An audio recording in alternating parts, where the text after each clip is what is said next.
آقا ما میخواستیم بریم ویلا، پول نداشتیم. مهدی گفت بیاد بریم دهات ما، بابا بزرگم ویلا ساخته، همه چی داره.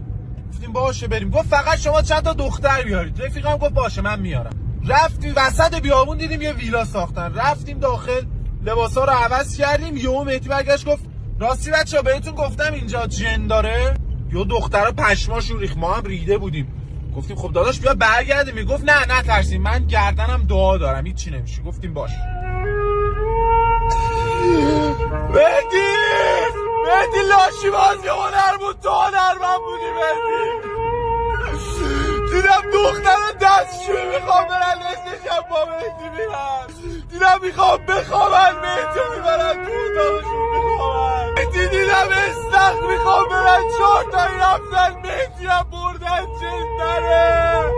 مهدی خدا لعنتت کنه.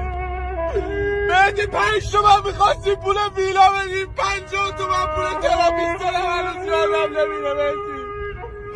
مهدی تو خیلی لاشی، مهدی تو خیلی به درد نخوری. مهدی